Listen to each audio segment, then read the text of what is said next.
Congratulations po! Congrats kay Maestro 21 TV! Congrats! Siya pong pinanghalpon na Best Reactor ngayong buwan po ng January 2024.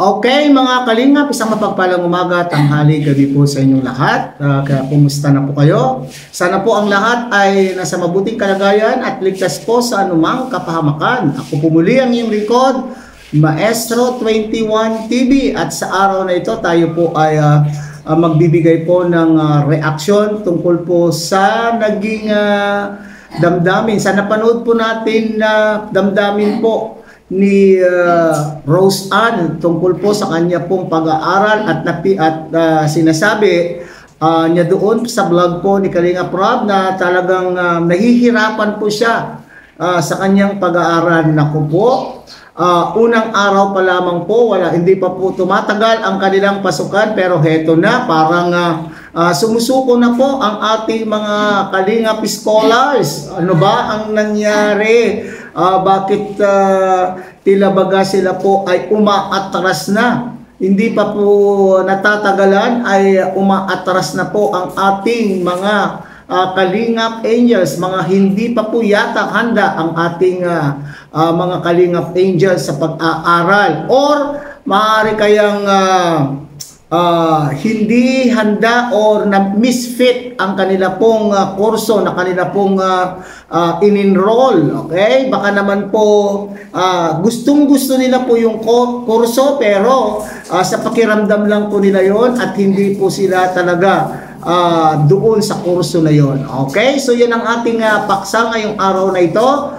At bago po yan ay tayo muna po ay magbibigay galang, magbibigay puri sa ama at founder po ng Kalingap, Kuya Bal Santos Matubang, Ate Edna Vlog, Kalingap Rob, Kalingap Dan, Kuya Brooks Vlogs, and Ruel of Malalag. Kung bago pa lang po kayo sa ating munting channel, sana po inyo rin pong suportahan sa pamamagitan po ng pag-like, share, and subscribe, at tuloy pindutin na rin po ang notification bell, at nang sa ganoon ay tayo pa rin po ay magsama-sama sa susunod po na reaction videos na atin pong gagawin. Likewise, mega shout out sa ating pong mga kasamahan, mga magigiting at masisipag na Kalingap partners, Kalingap charity vloggers. Mega shout out sa inyong lahat. Ganun din po sa ating mga kasamahan po dyan sa Karepa, Kalingap Reactor Partners. Sa pamumuno po yan ng ating Presidente, Javier De Leon, aka Birador. At ganun din po sa ating mga kapatid po dyan sa Team Siomay ng Kalahi Community at ng buong Kalahi Community. So ngayon, tunghayan po natin ang isang maikling video clip mula po sa vlog po ni Kalinga Prab. Okay? Sa ano po talaga, sa tuition po talaga, sa totoo lang. Kaya naman po talaga ang nurse, kaso ang ano po talaga ang... Akala ko na-stress kayo dun sa ano. Hindi naman, kaya naman pa, kaso ngayong ano, pera po talaga. Hindi ko talaga alam. Hindi ko talaga alam kung saan kami makuha kasi... Masyadong maaga pa, pinoproblema mo na. Hindi, kasi ano, syempre maging may ano, nasa mindset namin yun kasi ano, nursing, di ba? Ang nursing, hindi naman biro yung gastos. Tapos, kaya, nagparanoid yung utak ko kagabi. Hindi nga ako magkatulog, kaka-stress na. Hindi ko nga alam kung ano talaga. Wag na lang kaya ako mag-aral. Charis lang po.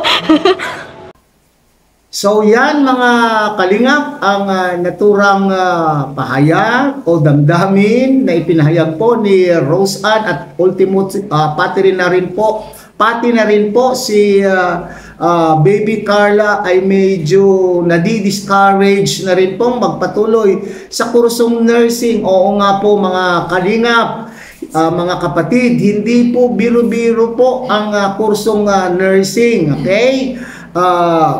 Mabusisi, mahirap po sa utak ng estudyante ang pagkuha po ng nursing, sapagkat ito po ay it is a medical course. Okay, so marami ka doon i-memorize. At bukod po doon ay talaga naman Google ka po ng napakalaking pera kapag nursing po ang pinag-uusapan na kurso. Okay? Sa akin lang naman, sa akin pong opinion ay kinakailangan ay sana lamang ay itong ating mga Kalingap Angels ay dumaan po sa career service seminar upang sa ganon ay nalaman po nila kung ano ang kurso na nararapat na kanila pong kunin. Okay? Pero sa ating curriculum na K-12, sa senior high school po, nandun po inihahanda po ang ating mga estudyante at na kung ano yung pwede sa kanila pagdating po sa college. Okay? At siyempre, para sa akin, ang pagpipili po ng kurso na dapat natin kunin ay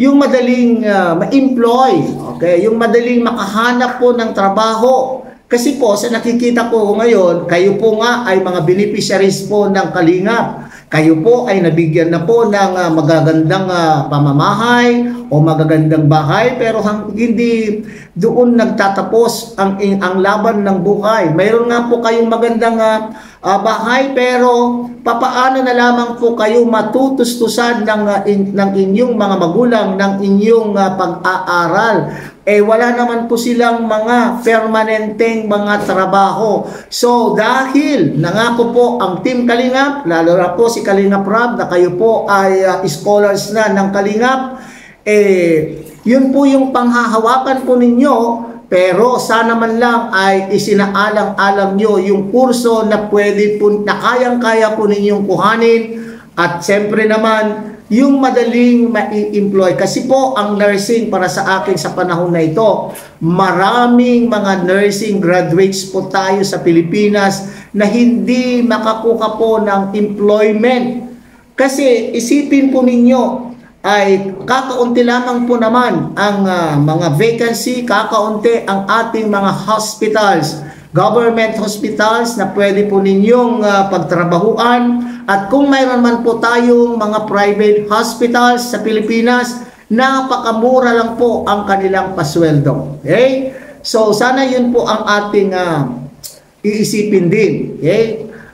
Yung kurso na pwede kayong ma-employ kaagad-agad, at nang sa ganon ay pwede kayong makatulong sa inyong mga magulang, at ganon din po sa inyong mga kapatid na susunod po sa inyong mag-aaral. Hindi yung dahil nagandahan po kayo sa nursing, yun na rin po ang inyo pong kukuhanin. Kasi pagkatapos po, okay, graduate na kayo ng nursing, anong trabaho kaagad-agad ang inyo pong makukuha?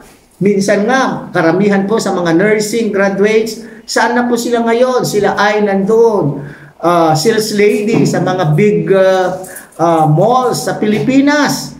Sila po ay nagtatrabaho bilang mga clerk sa mga big companies. Okay?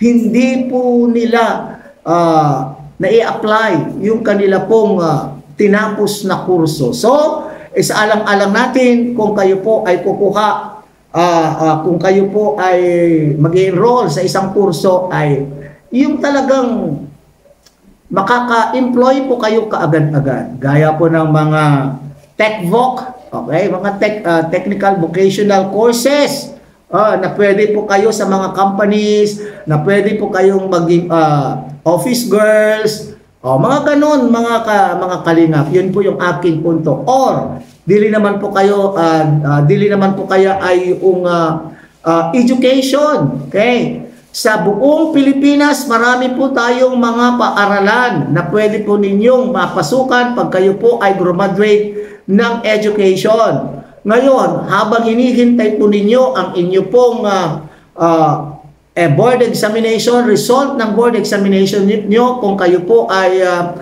education graduates, pwede kayong magturo sa mga private schools. So alam po naman natin na napakarami sa Pilipinas po ang private schools. So yan. At sana lamang itong si Rose Ann ay huwag mawawalan ng pag-asa. Okay? Yung sinasabi po niya rito, mga kapatid, na ang iniisip daw po niya ay yung pera o yung gastusin. Di ba nga malinaw po, siguro baka hindi malinaw po kay Rose Ann o sa ating iba pang mga Kalinga partners na kapag sila po ay scholars, bahala na po ang Kalinga. O mayroon ba ganoon na usapan?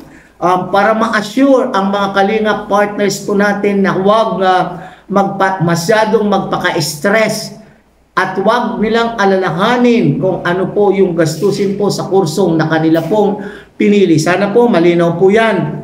Malinaw po yan sa kanila para sa ganon ay tuloy-tuloy po yung pag-aaral. Huwag po kayong mawawalan ng na kaagad-agad, Rose Ann, ng parang bagang nawawalan na po kayo ng motivation. Okay? Parang gusto na po ninyong tumigil kaagad-agad. Huwag naman po. Isaalang-alang po ninyo yung pagod na rin po ng Kalingap upang kayo ay matulungan sa inyo pong edukasyon. Kinakailangan ituloy po ang laban. Alalahanin niyo, naalala ko tuloy yung linya po sa awitin po ni Freddy Aguilar.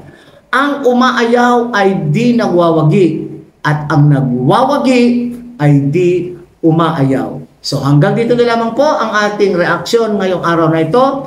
At muli, tangkilikin po natin Kuya Bal Santos Matubang, Ate Edna Vlog, Kalingap Rap, Kalingap Dan, Kuya Brooks, and Ruel of Malalag. At siyempre, supportahan din po ninyo ang munting channel na ito sa pamamagitan po ng pag-like, share, and subscribe. At tuloy, pindutin na rin po ang notification bell at nang sa ganon, tayo pa rin po ay magkakasama sa susunod pang reaction videos na ating gagawin.